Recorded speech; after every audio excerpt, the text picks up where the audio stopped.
I saw a workshop presented by Phil Lorne, one of the world's leading ecological economists, to do with the ageing of populations, whether this was going to be a real problem because of a lack of tax receipts as a greater proportion of population, left the workforce. And Phil made the point that central government tax receipts don't actually fund central government spending. And I thought, whoa, this thing called economics is just so interesting.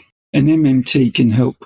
The focus on real resources as the source of wealth, where money is virtual wealth, just this human invention where we keep track of the points of who owns what. That's one of the main overlays with ecological economics. You need to understand how the money system works.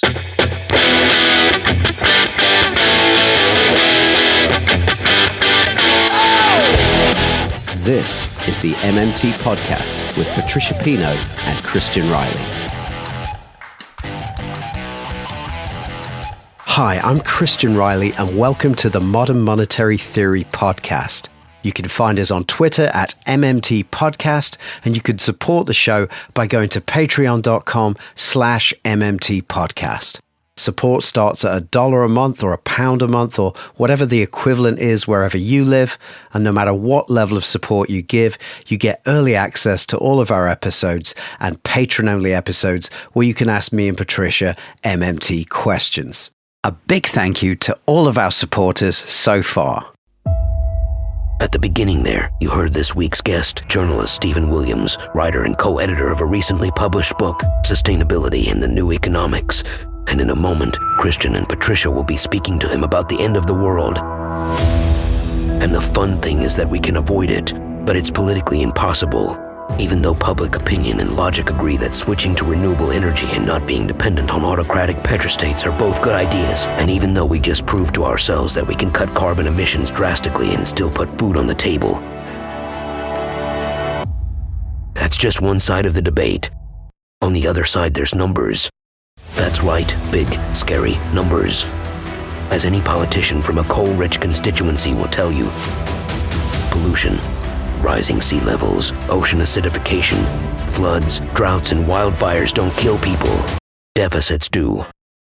Sure, these magic money tree folks will tell you deficits are nothing to worry about. They'll tell you that government deficits, by accounting identity, are simply private sector surpluses. In other words, the money in your pocket. They'll tell you that running deficits today has absolutely no impact on the government's ability to spend tomorrow because currency issuing governments can't run out of their own money. They'll tell you that none of this is controversial to monetary operations insiders and that they've linked to the relevant conversations and research in the show notes of this podcast episode. But you've got to weigh all of that against freedom.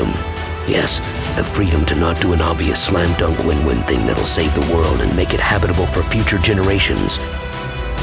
As the world burns down around us, our only hope is that someone brave enough to stand up to deficits will let loose with a fire hose of fiscal responsibility and tell these Extinction Rebellion haters that there's a time for hugging trees and there's a time for respecting numerical entries on a spreadsheet.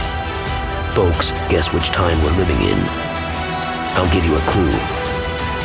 It's the second one. I'm a government surplus, and I approve this message. This message was brought to you by the MMT Podcast Foundation. For future episodes, to support our work, visit patreon.com/MMT Podcast. Support starts at $1 a month or local equivalent. Recommending us to other people really helps too. Thanks for the time you put into understanding MMT. Let's dive in.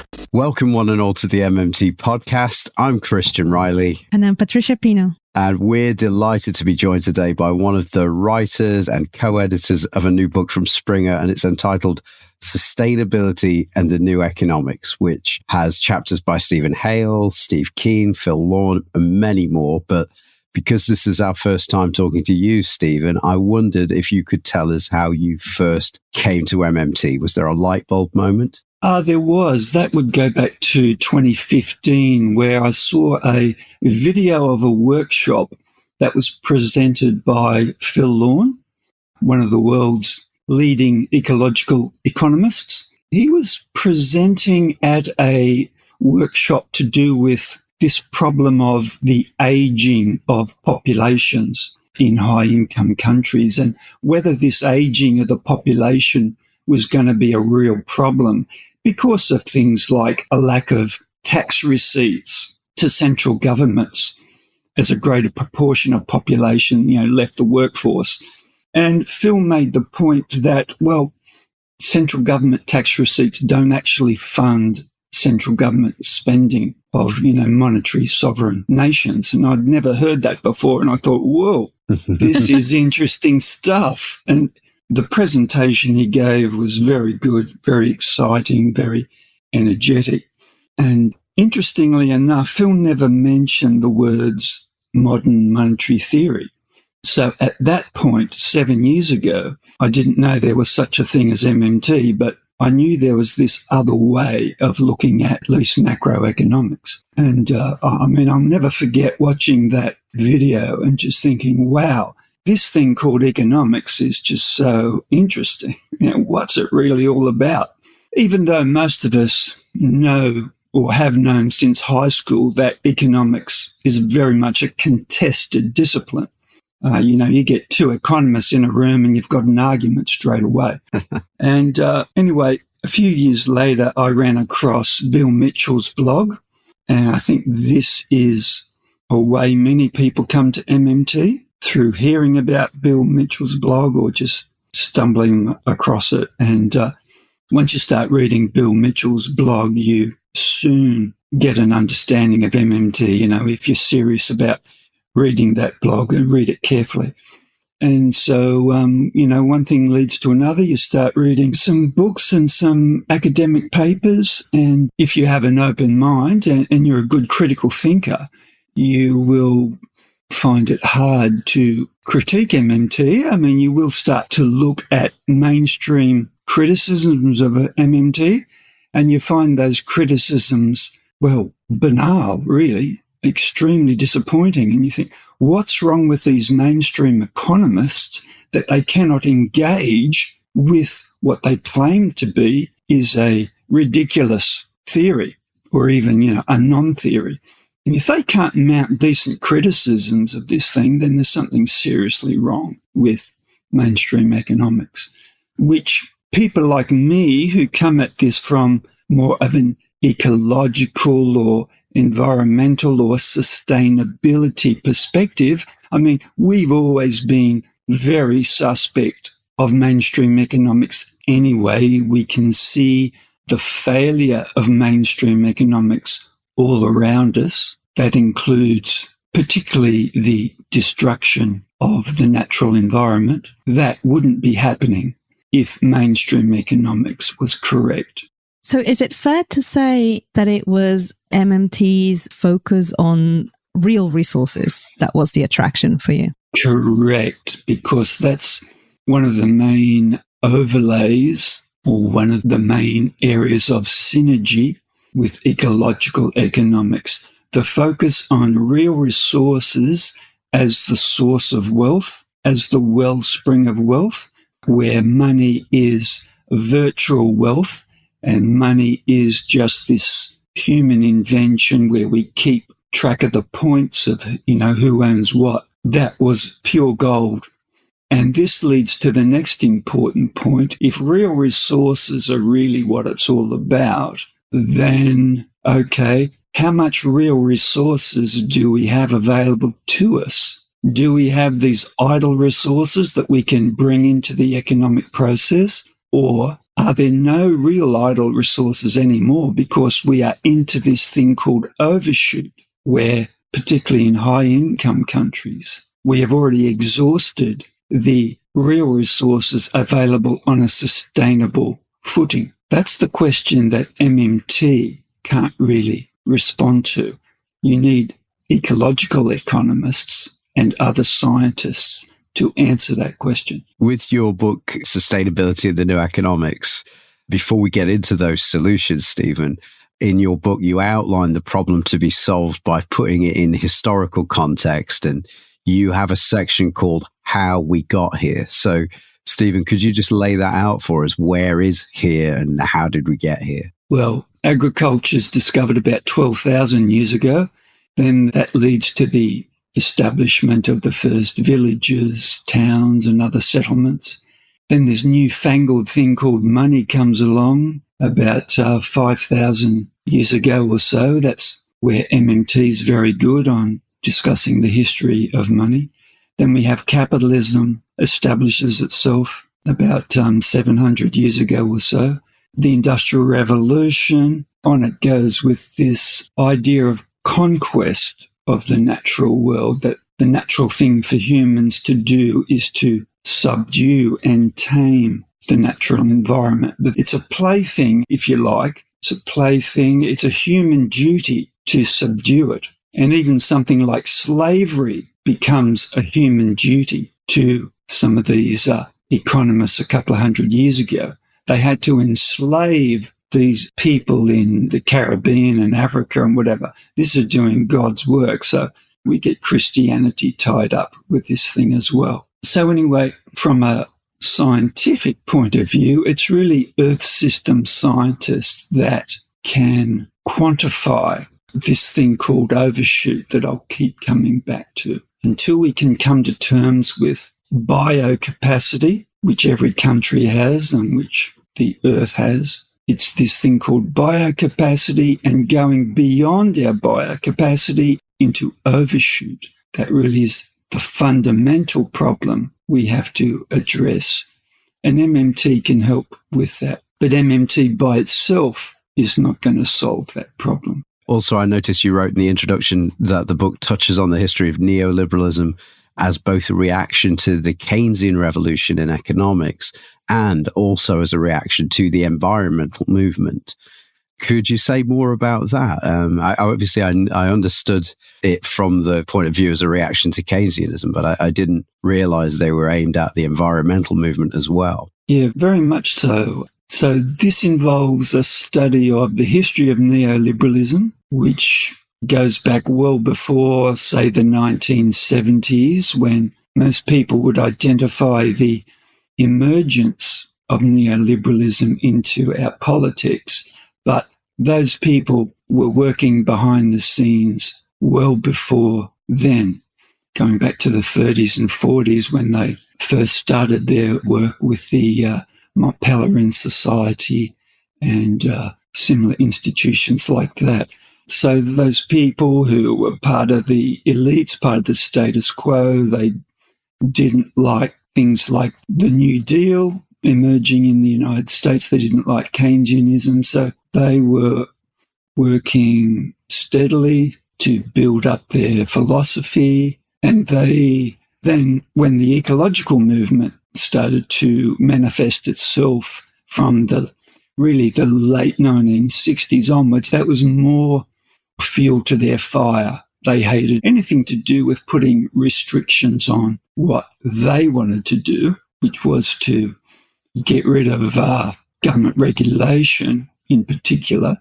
They wanted free rein. Well, they only wanted government regulation insofar as it could help their project. I'm just going to pull a quote out of your book, which I quite like. Quote, contrary to what many believe, neoliberalism is not about governments taking a backseat in economic affairs. Whether intentional or not, it is about governments reconfiguring economies in a way that narrowly privatizes the gains generated by the many, while broadly socializing the losses inflicted by the powerful and wealthy few. We normally call that state capture these days, is probably a good general term for it. Yeah, so basically neoliberalism has to be dismantled from start to finish. There's nothing useful for general well-being to be found in that philosophy. And it was never meant to increase general well-being. Like you said earlier, there needs to be an urgent coming together of MMT and ecological economics in order to get out of the current mess. So if you had to explain why understanding MMT is crucial to, say, a climate activist or a Green New Deal advocate, how would you do it? How do climate activists or environmentalists in general, why should they accept MMT? Because, well, MMT is either true or false. MMT experts claim that it's the best description of the monetary system and monetary institutions. Well, that's either correct or it's not really. So basically everyone needs to accept the correct understanding of that, no matter what they're trying to do, whether they want to grow economies or shrink economies, or whether they want to capture resources for elite accumulation, whatever it is. You need to understand how the money system works. The great thing is that, we're not on an elevator. There's no need for an elevator pitch. But if you had a short few minutes to lay out what you consider to be a crucial or the crucial bullet points of MMT, how would you do it? Well, I'm not putting myself forward as an MMT expert. I'm more of a journalist, really. That's my background. But what good journalists do is they sort good information from bad, and they're a conduit, if you like, for a broader population to find good information. So why is MMT, why can we rely on it as opposed to alternatives? Well, economic theories can be relied upon to a large extent in how good they are in predicting future outcomes. And if a theory is not good at predicting future outcomes, then that's a good case for abandoning it. MMT seems to be very good at predicting future outcomes. That's what we want from economics. We want economics to provide a broad range of policy options, and we want them to say, this is likely to happen if you take on this set of policies. This is the most likely outcome. And if an economic theory can do that, then we're going to run with it. That seems to be what MMT is good at. Now, whether MMT is merely descriptive of the monetary system and macroeconomics in general, or whether it also has a prescriptive arm beyond the job guarantee, well, I think that's, from my non-expert position, I think that's a fertile area of debate, because I'm increasingly hearing MMT proponents say, yes, there is this prescriptive arm. In other words, there is this policy arm. Well, maybe there is, maybe there isn't. I'm a bit unsure of that from my research. But if there is this policy arm to MMT, well, what are these policies? And how do you get a consensus amongst MMT scholars as to what this policy position is? I don't know what your take on this, Stephen, as a journalist is, but what I go by is I say, MMT started simultaneously in Australia and in the States, with Warren making his observations and writing them up in his paper, Soft Currency Economics, and Bill coming to his realization that modern money systems necessarily entail running a buffer stock system. So he uses the buffer stocks from agricultural economics, and he realizes that just like your wool price stabilization scheme that you used to have, or possibly still have in Australia, there's a full employment of wool scheme. He's thinking, well, I don't care about wool. I care about people. If we can do it for wool, we can do it for people.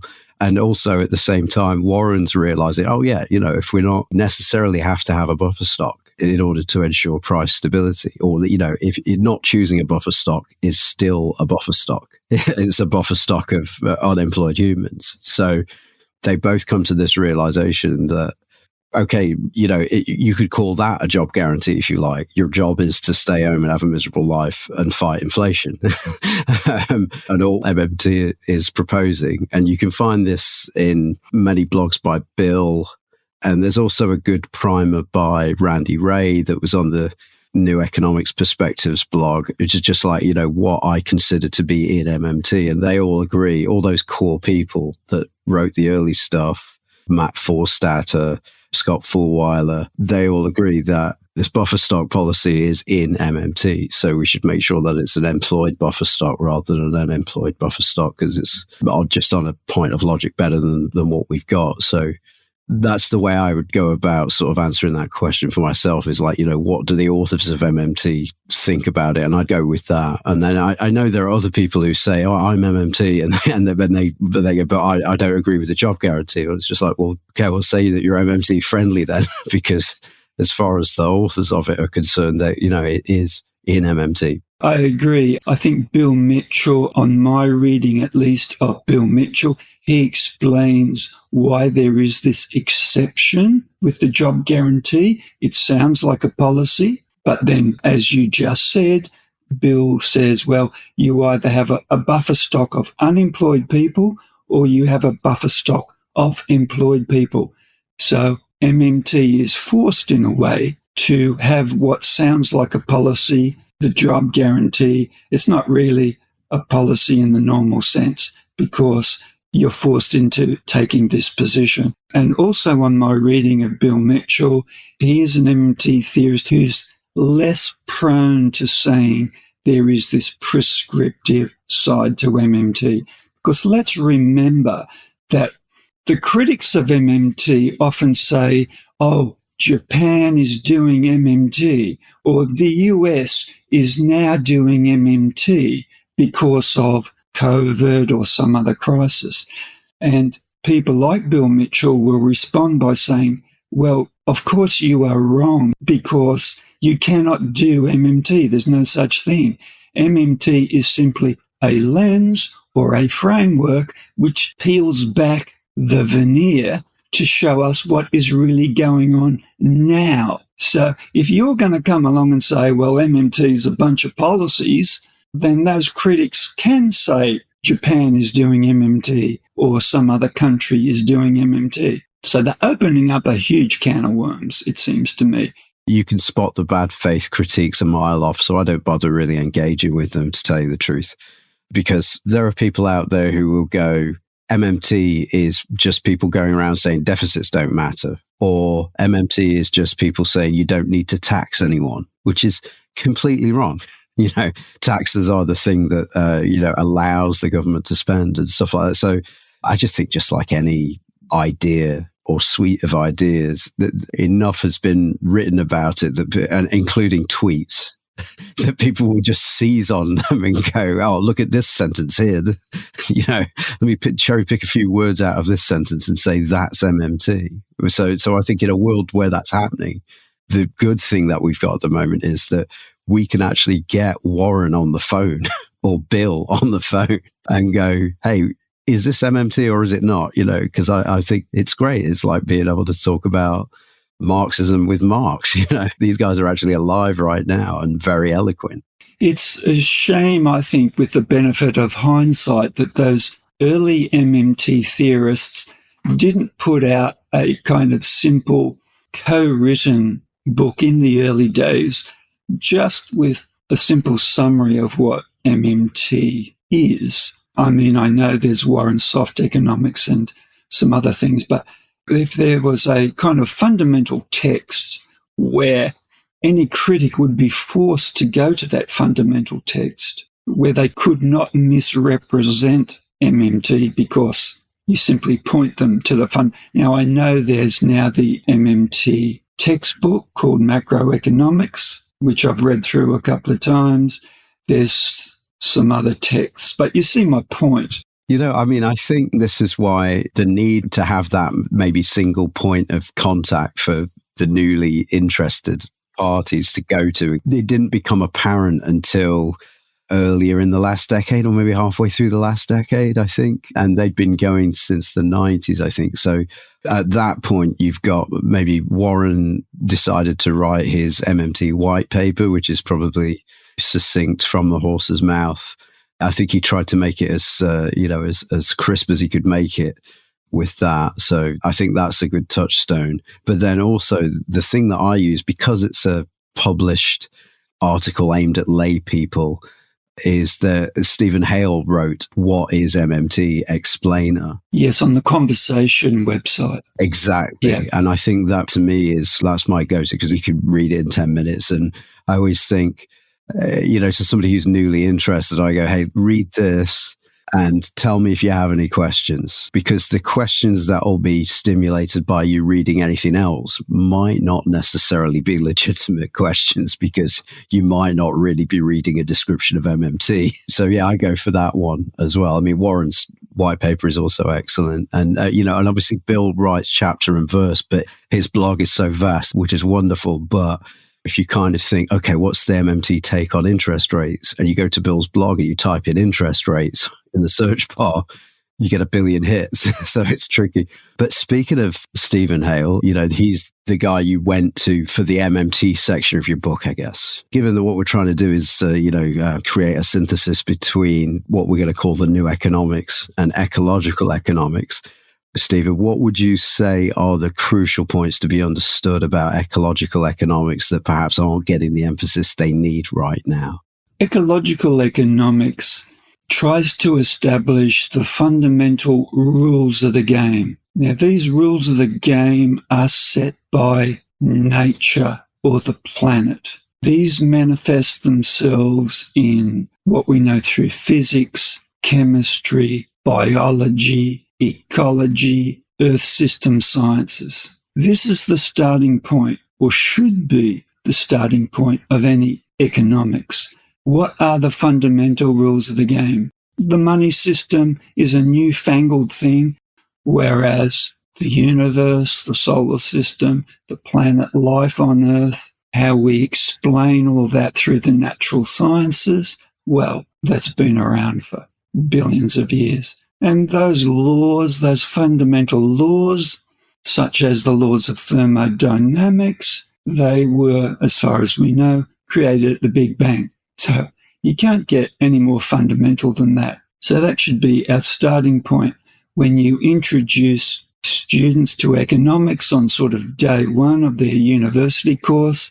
You have to explain to them, okay, these are the rules of the game. And insofar as we depart from those rules, we're going to go wrong. So that's really the relationship, I think, between ecological economics, which is about sustainability, and MMT, which is more about human-created institutions and how they work in reality. A way I sometimes think about MMT is that MMT is saying, look, because the government can't run out of its own money, it's the issue of currency. What governments really spend when they spend are resources. They're moving resources from private sector use, where they are to start with before the government intervenes, and uses taxation to create a money system.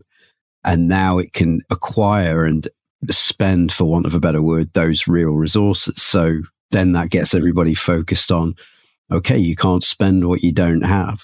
And so if it's physically possible, we can do it, and that, but then with the ecological thing, which you're bringing to the table here, what we're saying is, okay, yeah, just because you can, should you?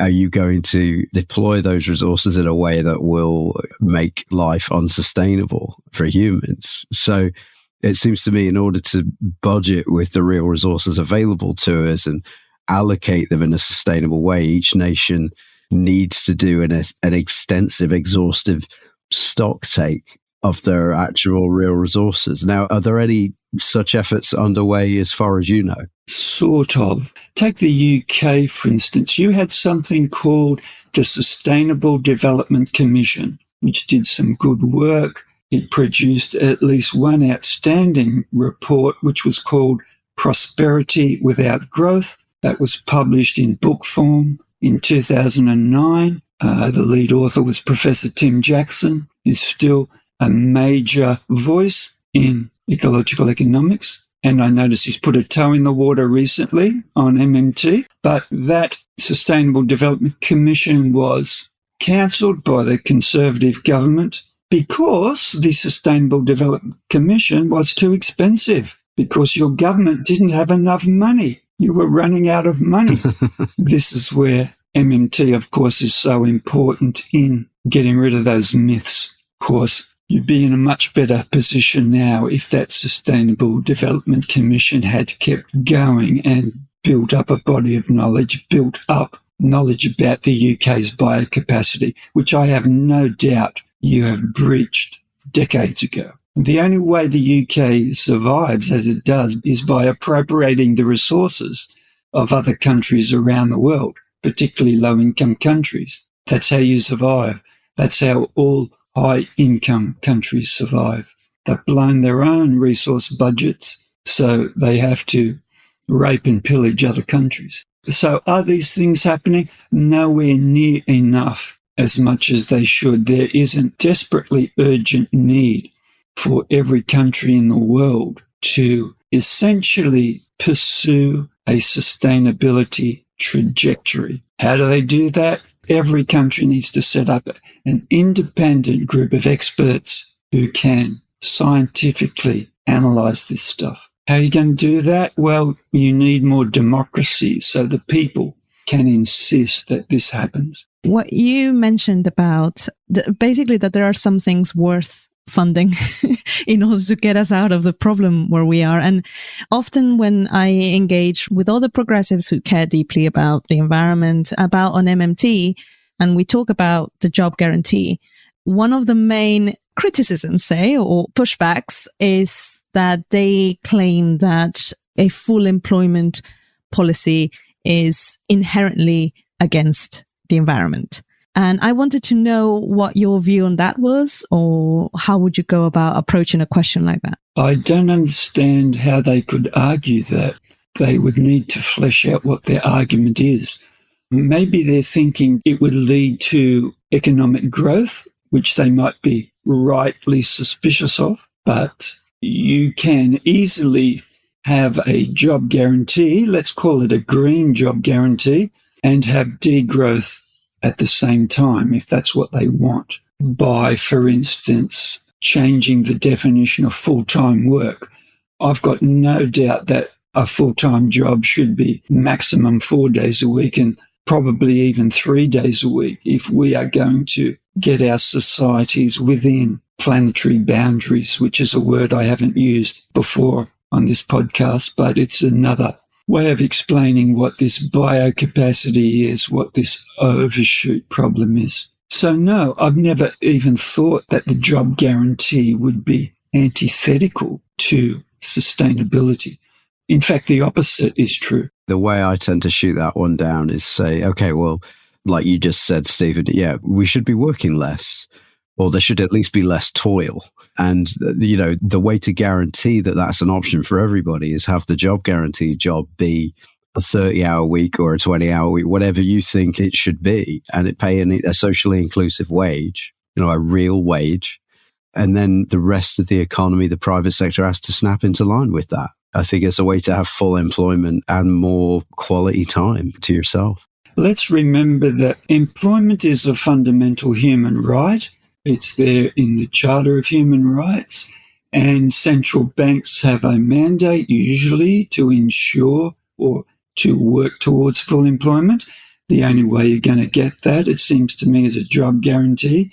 So if people want to argue against the job guarantee, they're arguing against a fundamental human right. You also kind of alluded to one of the arguments that this is related to as well. And this is kind of going to the heart of the matter, which is the idea of growth.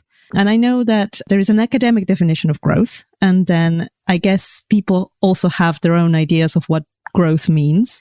Perhaps you can start by saying what you mean by growth and how we measure it. And I also know that there's other alternative ways of measuring it. I think most economists and most journalists, when they talk about economic growth, they're talking about something measured by GDP, which is the measure of production, which is a measure of throughput. It's a measure of ultimately raw materials passing through the system. They're not talking about improvements in quality of anything. They're talking about a dollar value placed on economic throughput. In other words, they're talking about increasing the physical size of the economic pie. Now, they do try and get around that by saying we can decouple economic growth from the physical world and all these economic harms. They talk about some sort of fundamental change in the way the economy works, maybe through having more service-based economy, maybe through technological change. They call it maybe green growth, where there are less physical resources involved. This, of course, becomes a theoretical argument that can't be proved one way or the other, or it's not easy to prove. Okay, here's a way around it. The central government legislates for a maximum amount of physical throughput based on the biocapacity that we talked about earlier. This is something scientists can do if you give them a chance to do it. So we have this cap. We have this legally enforceable cap on resource throughput. Okay, once you've got that cap in place, fine. Let technology work its magic. Let this green growth thing happen. Let decoupling happen if it can. If it can, fine. If it can't, we're still fine because we've got that safety cap in place, stopping us from destroying the actual source, the wellspring of wealth, which is the natural environment. How do you argue against that cap? I think it sounds great. It sounds very sensible, yeah. But I'm having trouble envisaging it, Stephen. Could you sort of say what that would look like on the ground? Is it the case that I'm thinking about starting a business? Shall I make widgets, like physical things, or shall I make services which don't have any physical throughput? Could it be related to CO2 emissions, for example? Maybe I make more audio podcasts or something like that. And then I look at it and I go, well, you know, I'm going to do the second one because it involves no physical throughput, and physical throughput is now taxed. How do you communicate to the entrepreneur or whoever's about to start a new enterprise that the cap has been reached? First of all, everything has physical throughput. Even if you start a podcast, there's still physical throughputs, even though they might be hidden, but they're still there. There's no such economic enterprise without some throughput, some physical harm. What is the physical throughput?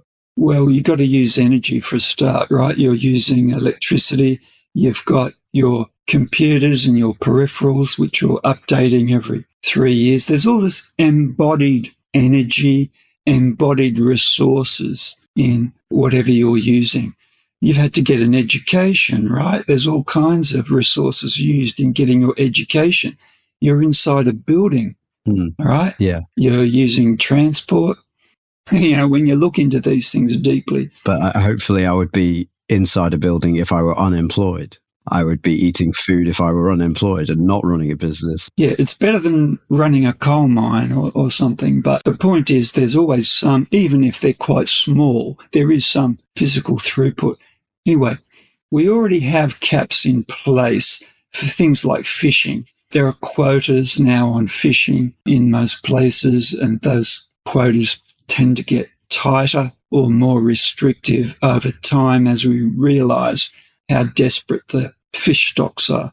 Same with timber. There's usually quotas on forests unless you're in some places in the world where they disregard that. So you can see there's already quotas on certain resource where it's obvious that there's a critical situation happening. Now, Patricia mentioned CO2 emissions. That's a terrific example where there should be simple caps on CO2 emissions. Those caps need to come down every year until we get to net zero emissions. Forget about 2050. That's too far away. You can easily see, because you're intelligent people, you can easily see how we should have had these caps decades ago when we still had a bit more time. We should have had the caps in place.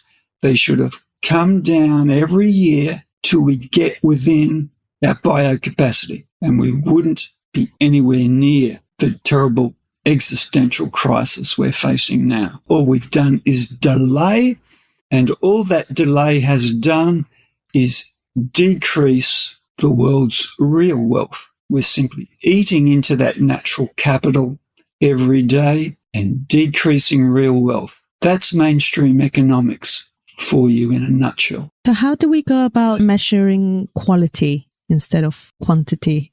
I'm not sure we need to measure that, actually. We need to measure the quantity stuff urgently. That's the key. Quality can always improve as we improve healthcare, we improve education, we improve our scientific understanding of how the world works.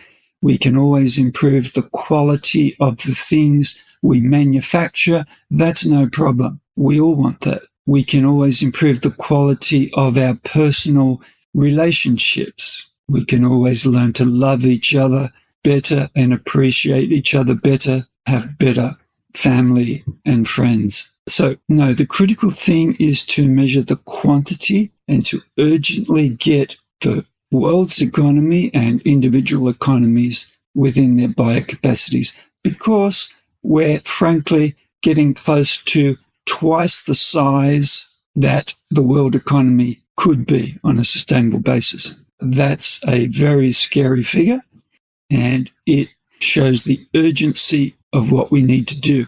Now, how can people listening to this podcast, what can they do? Well, they can check out something that Stephen Hale and Phil Lawn have put together called Modern Money Lab, coming out of Adelaide in South Australia through Torrens University.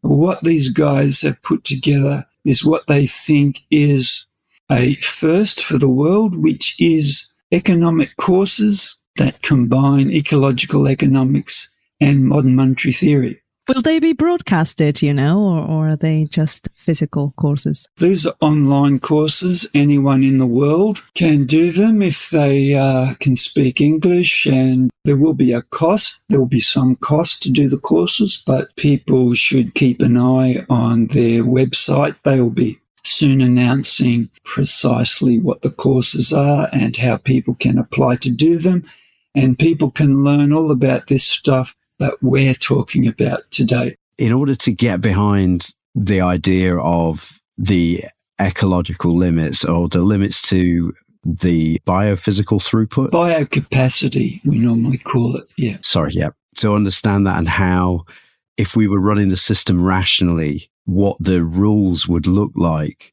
That's why I started off with the example of, let's say I want to start a business, and I'm looking at the new rules under this new rational system of we can't spend our resources in such a way that it destroys future spending.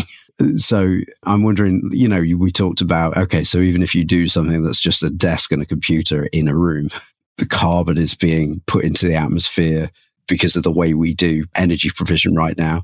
What would we be doing right now under a rational system? Would it be, okay, well, we just say this is how many watts per hour an individual could use daily until we say, and it's going to come down every year and you've had your share? No, you wouldn't have those sort of individual limits on individuals or households or anything like that. There'd be none of that. The limits would manifest themselves ultimately in the prices you pay for things. So you forget about people having to think, should I eat meat, or how much meat can I eat, or, should I ride my bike?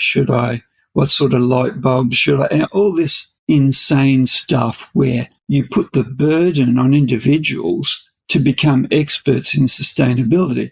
No, forget about all that. Under this system that's really proposed by an ecological economist, probably the most erudite in the world today, a person by the name of Herman Daly from the United States, who's famous for his work on steady state economics. He's proposed something called a cap auction trade system, and anyone listening to this podcast will easily find information if they do a search on Herman Daly and cap auction trade systems. So it works by setting caps on raw materials. Then you have an auction system so that these resources end up going to the best possible use. We don't want them going to inefficient uses, or we don't want them going to the military. Or if it's an auction system, how does that not end up with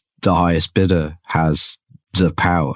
Well, yeah, they will, because then the final step is the trade system. These certificates or permits are ultimately traded. That may sound at first blush starting to get into a very complicated or bureaucratic system, but authorities or experts are free to improve on something like this. I'm not saying as a non-expert that this is the bee's knees. This is just one example of how this kind of system with a cap could work. But ultimately, it's up to experts to work this stuff out. But by the way, the other great thing about this is it gives business certainty. Yeah, business keeps saying they want certainty so they can plan for the future. Businesses love certainty, so they tell us. I believe them. Imagine if businesses knew that, for instance, with greenhouse gas emissions, if they knew this was the cap this year and that cap was going to decrease by a certain percentage every year until we get to net zero emissions. Well, I would think a lot of businesses are really going to like that, because then they can plan with certainty as to what the emissions landscape's going to look like. Now, I take your point that there's all kinds of details that would have to be worked out, but there is at least this starting point that we can work from. It sounds like a market solution, and markets are what got us here. So now it's more expensive to pollute. Great. People with plenty of money can pollute. Well, yeah, but don't forget who's got the money, right? Once you start taxing people properly, once you get rid of the free ride, once you get rid of the subsidies to fossil fuel companies, once you get rid of most of the financial system under Warren Mosley's proposals, once you fix the bond markets and the bond trading, all of a sudden some of these incredibly powerful companies don't have the power anymore, don't have the money that they have. So sure, you've got to fix that side of things as well. Would this be like an annual, say, allowance given, and then companies are either free to keep them and use them, or they're free to sell them on to another company? That's right. Now, Christian said about this sounds like a market-based solution, and we're suspicious of markets. Well, we're not going to get rid of markets. We're still, under any likely scenario, we're still going to have a mixed economy, which is a combination of markets and the public sector. We have to, as we said before, dismantle these neoliberal markets, which is what we normally call free markets or deregulated markets. That's what we don't want. We want markets working for the public purpose. We want markets working to advance well-being. So I don't know any way of getting rid of markets unless, Christian, you know of some scheme to do that. There is no such thing as a free market anywhere on the planet. So getting rid of markets, it's almost like a meaningless statement, and the meaning is very flexible. So it comes down to what sort of markets do we want? How do the markets work now? Let's be realistic about that. And what sort of markets do we want as we pursue this thing called sustainability, which everybody wants, but nobody wants to talk about? No, but I just think basically sort of like giving people a way to buy their way out around polluting. Net zero, again, it's kind of been another thing that corporations are probably using right now to game the system and going, okay, where our executives are flying left, right and center, but we planted some trees, or we're going to plant some trees, so we're net zero. Yeah, but those are cop-outs. Now you're into carbon offsetting, which is a whole other kettle of fish. I'm not talking so much about carbon offsetting, but we do, I think, need a scheme of some sort where we have these caps. And you're always going to have pollution, so we want caps on pollution. Otherwise, I don't see much future for civilization. There is another avenue for this, but if companies do have a cap, if private actors do have a cap, and they know that these caps are going to decrease, as you say, 2% every year, so that they're going to become rarer and rarer. Yeah. So that there is an incentive then that rather to sell off what you don't use, there's an incentive then to retain it if you can for the next year and wait until it appreciates and you can sell it for more and more. Yeah. Is that something embedded into it as well? Something that you've thought about? Yeah, you're getting into some interesting fine detail here that we really need experts to work this stuff out. And this reinforces, I think, the need for some sort of independent commission, which we talked about before, that will determine the biocapacity for individual countries and work out how some sort of cap system would work in the most efficient way so that these scarce resources go to where we want them to go and not where we don't want them to go. This is the question of allocation. What's the most efficient way to allocate these scarce resources to what we want, where everyone has enough clean water to drink, enough clean food to eat, appropriate accommodation, clothing, transport, healthcare, education, all the things we know we want. That's a question of allocation. Then the third part of it is equitable distribution so that everyone can meet at least their basic needs, but hopefully more than that. We want people to reach their full potential after all. We want people to continually increase their level of well-being. This is what a sensible economics would be providing, which the mainstream system manifestly does not. We have to get rid of it urgently, which is one of the great things about your podcast. You're tearing down the system, hopefully, brick by brick. But what you're talking about allocation, that sounds inherently political to me. And I know that in the end, I mean, as many negotiations on CO2 emissions have gone in the past, they end up being a bit of a pull and push from either countries, you know, and people have different ideas of, for example, what developing countries should get versus what a developed country should get, or what the poor should get versus what the rich should get based on their own preconceptions of worth and their own preconceptions of fairness.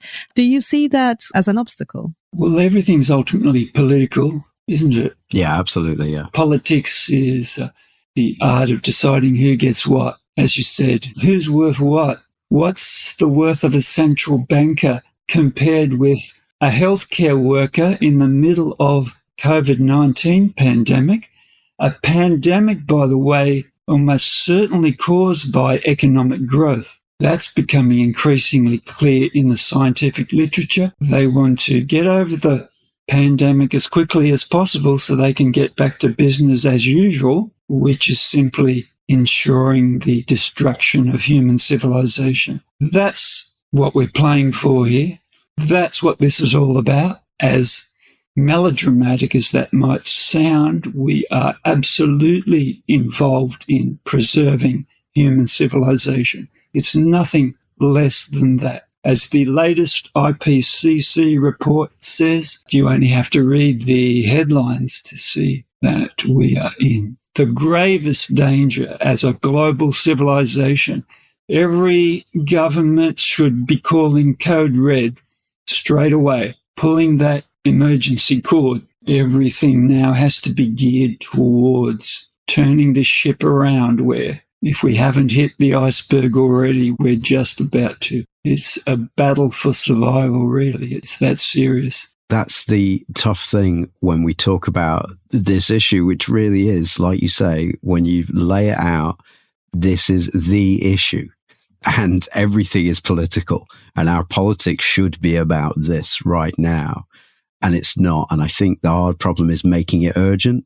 Obviously, when a country invades another country, all of a sudden something's urgent. There's a clear and present danger or, you know, and people are like, right, we've got to react. You know, it's not even good enough just to sit this one out. And I think the problem with communicating how to get active on the climate issue front is you've got this sort of look out for that glacier sort of thing. It's like, it's not like a Putin or a Gaddafi or, you know, oh, we've got to fight this thing right now and try to think of ways to make it seem more urgent.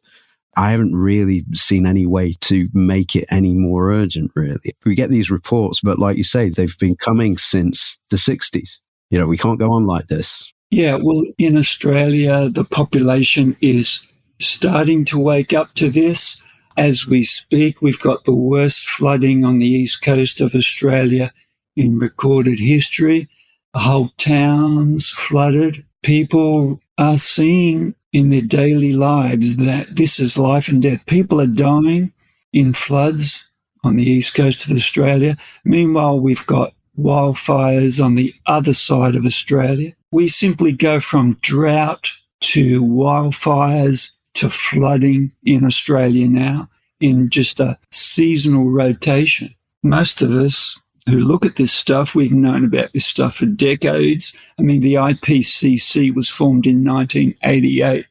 But you're right, it does take longer for the average citizen to realise the clear and present danger. You kind of touch on this when you criticise the idea of green growth, which is, once the average citizen becomes cognizant of some of the details of climate change and what it means, or I think we should start calling it climate catastrophe now anyway, but no sooner does that happen, but all the products appear on the supermarket shelves with like leaf logos on, say, you buy this thing and you'll be stopping climate change. So people think they can shop their way out of it. I worry about that. It is a worry. So we need stronger laws that clamp down on misleading and deceptive advertising. But again, it comes back to the issue of caps. Unless we have caps that guarantee that societies get within their biocapacity, I don't see that this problem can be solved. We've at least got to state very plainly what the limits are. And I think that's maybe the next challenge, because obviously, I guess 350.org is a good example of that, isn't it? That like, you can have 350 parts per million and survive. So they've put a number on it and people like that kind of thing. I think there needs to be more of that, basically. And then say, look, we can't market our way out of it. That is the limit. It's 350. And just take on the free market fundamentalists instead of pretending we're like them and go, sorry, in this respect, I'm a complete statist, because the problem is of the scale that only governments acting on behalf of the people is the only countervailing force that's up to taking on concentrated private power right now. So we're going to have to do it like this. So this leads back to my point. Patricia said, she was implying, is there some way we can dilute the politics of all this? Because, that corrupts what we're trying to do. It's corrupted by wealth and other things. I'll tell you where I was coming from. And the reason why I'm saying is because often in mainstream economics, it's talked about as if it was just about optimizing outcomes. And usually, is the experts want to get politicians out of the equation because they think they corrupt this whole process of getting the optimum outcome. Whereas I believe you are with me on this, Christian, that, we don't believe there's such a thing as an optimum outcome. There is interests and then there is a negotiation happening and it's inherently political. I take your point about politicians trying to, or economists trying to say, we need independent central banks to take the politics out of it, which is nonsense. Are there optimum outcomes, though, rather than just groups with competing interests? I don't know. I think there can be something approaching optimum outcomes, particularly with something like, what should GDP be? Is there an optimum GDP for any country? Probably there is. And as soon as you go beyond that optimum level of GDP, you are into uneconomic growth. It's uneconomic growth because the costs exceed the benefits of that economic growth. Can we measure this stuff? Well, if we set our minds to it, I'm sure we can.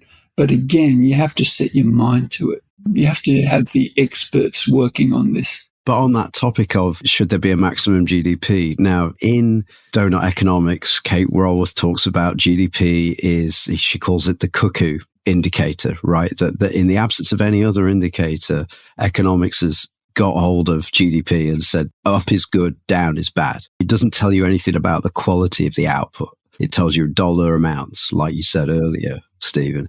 But people like Jason Hickel will talk about shrinking GDP. It's almost, that would be like if Stephanie Kelton spent the first half of her book saying the deficit is a residual. The government spends some money and it taxes some money, and then whatever number falls out of the box at the end of the year, it could be a deficit, it could be a surplus, but it's a residual. And then imagine if she went on to say, but we've got to shrink the deficit.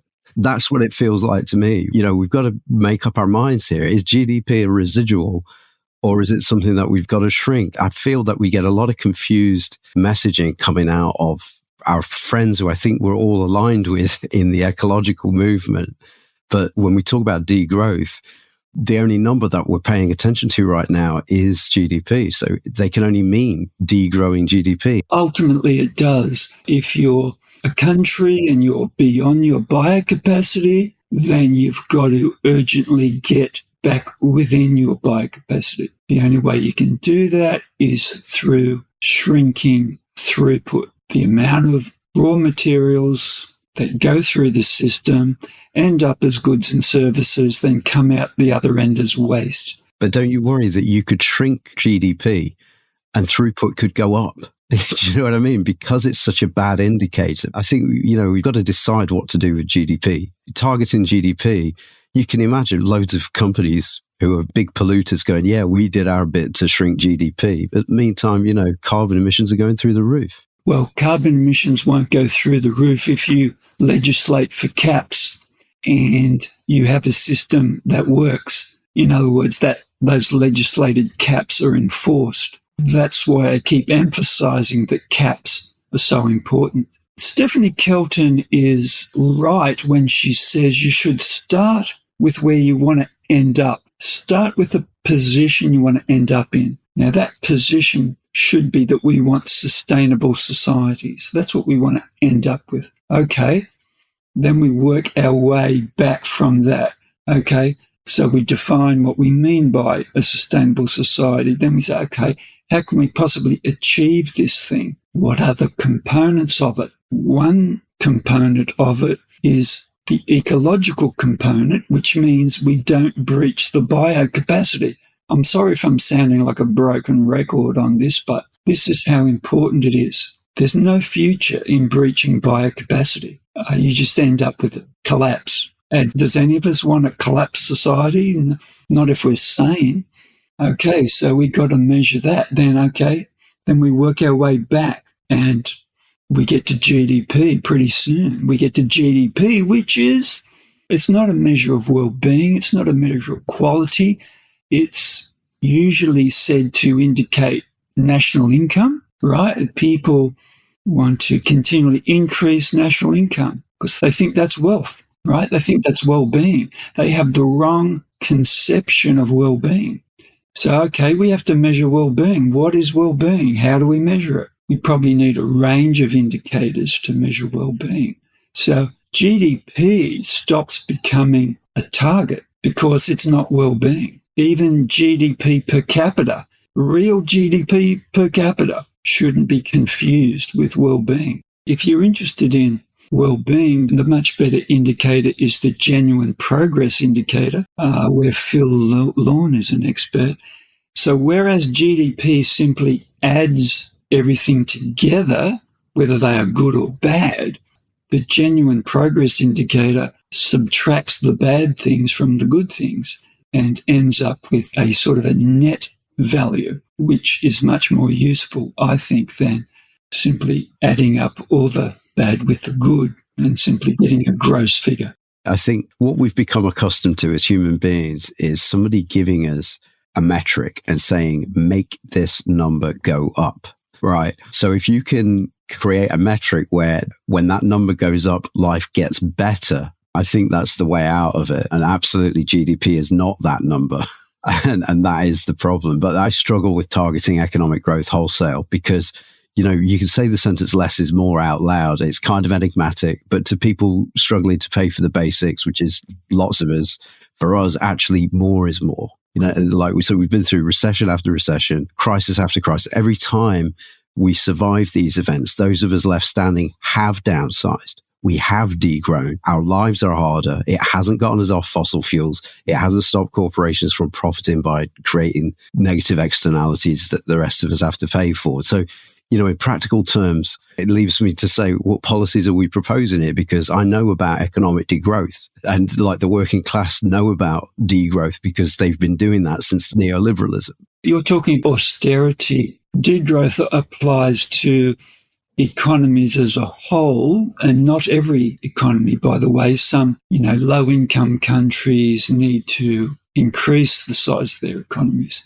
It's only the obese, flatulent, obscene high-income countries that need to degrow, which will mean stop exploiting low-income countries and stop exploiting the poor and the struggling in high-income countries, which is what you're saying. So, yeah, of course, we need every citizen to have enough to live a full and productive life. I just think people who are struggling, which is a lot of people, even in high-income countries, the degrowth thing is like, well, look, we've all got to do our bit. We've all got to take a haircut. And it's almost like the austerity message. It's almost like the governor of the Bank of England going, oh, you know, workers are getting paid too much. They shouldn't ask for higher wages. You know, this guy's on a 6-figure salary. And so I think that there is a messaging problem. We definitely need to tackle both wealth and income inequality.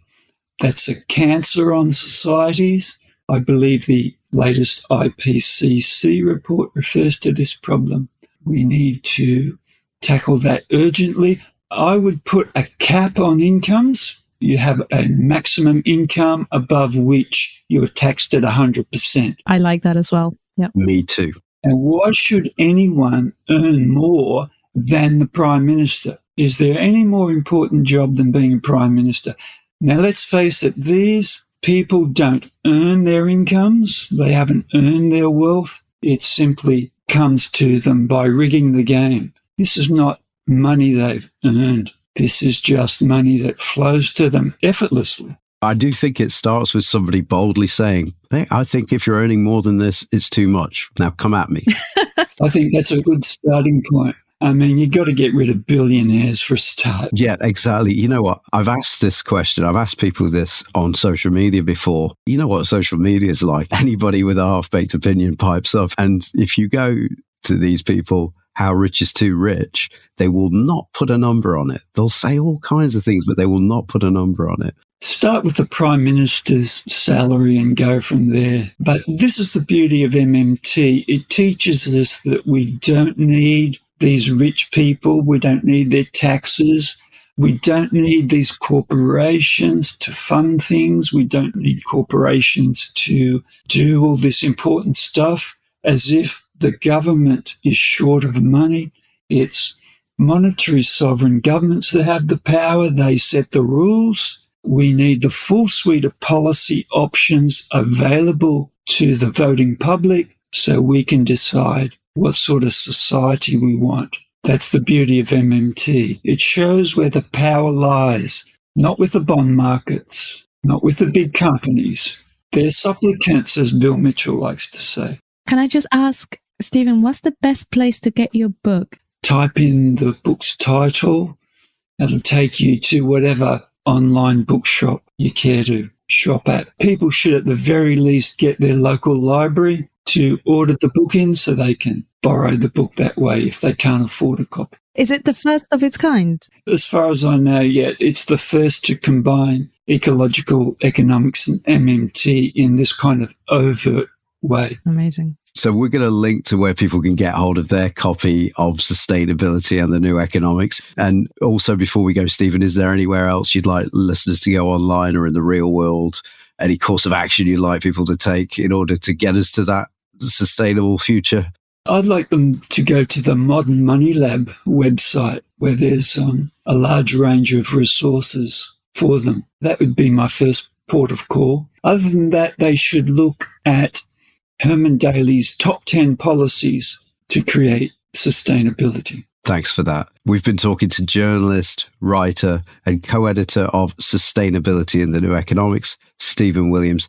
Thank you so much for joining us today on the MMT podcast, Stephen. Pleasure.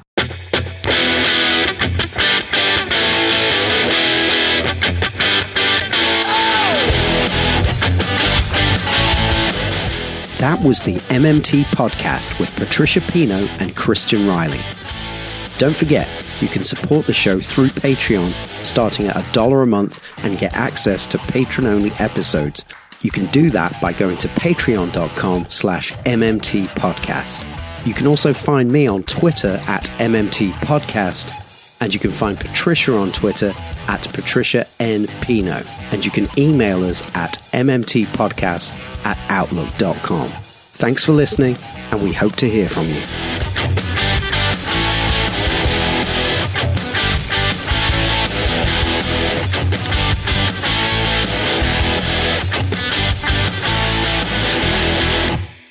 If you were expecting some kind of post-episode Easter egg, your mom's an Easter egg.